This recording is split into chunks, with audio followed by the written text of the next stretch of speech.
जो ऐसे ईश्वर की बात को सुन रहे हैं। प्रेमियों, विचार करना है इस मनुष्य जीवन को धारण करने का उद्देश्य क्या है।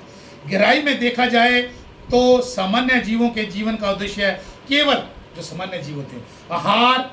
अब सुन लो हमारा क्या जीवन बना हो। आहार यानी जो पनीर के पकोड़े, शाही पनीर, होटलों में जाना। आहार, निंद्रा, मैथुन, खाना पीना, सोना। अब ये तीनों को आहार, निंद्रा, मैथुन का मतलब खाना पीना और सोना। बस यही हमने जीवन समझ रखा है। भोग विलास करना ही आदि ही प्रतीत होता है, ये भोग विलास वाला काम। परंतु ऐसा तो पशु पक्षी भी आदि भी कर रहे हैं। अब देखो पशु पक्षी भी यही कर रहे हैं। अब हमारी उनमें महाराज जी अलग अलग करके बताएंगे हम क्या और वो क्या। महाराज क्या कह रहे हैं? खाना पीना, सोना, भोग विलास करना आदि प्रतीत यानी कि भोग करना, बच्चे बनाना, इसको कहते हैं भोग विलास। भोग विलास करना आदि प्रतीत होता है, परंतु ऐसा तो पशु पक्षी भी आदि भी कर रहे हैं। तब मनुष्य और पशु पक्षियों में अंतर क्या है? अब अंतर महाराज बताएंगे। मनुष्य को विधाता ने बुद्धि दे रखी, वही दास ने कहा।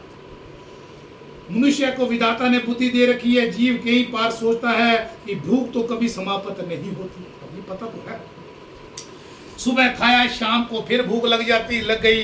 सत्पुरुषों का कथन है कि जीव खाते खाते हुए भी भूखा है, इकट्ठा कर करके भी वो कंगाल है, यानी खा खा के भी भूखा और लगा लगा के भी नंगा, पा पा के भी नंगा।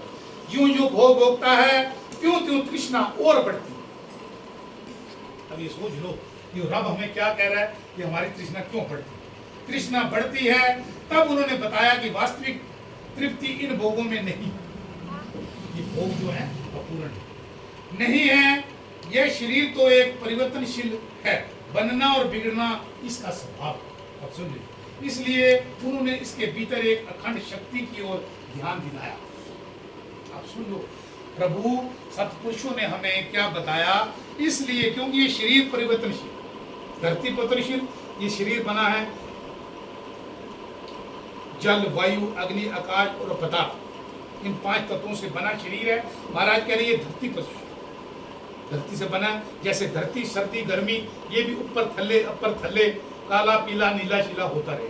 महाराज ने कह दिया ये शरीर भी परिवर्तनशील है, बनना और बिगड़ना इसका स्वभाव है, क्योंकि ये 5 तत्वों से बना। इसलिए उन्होंने इसके भीतर की अखंड शक्ति की ओर ध्यान दिया। इसे चिराग हो रहा है, वही शक्ति पूर्ण है, उसे पाना ही तृप्ति। इतनी बड़ी बात। ये शरीर में रहना कोई बात नहीं।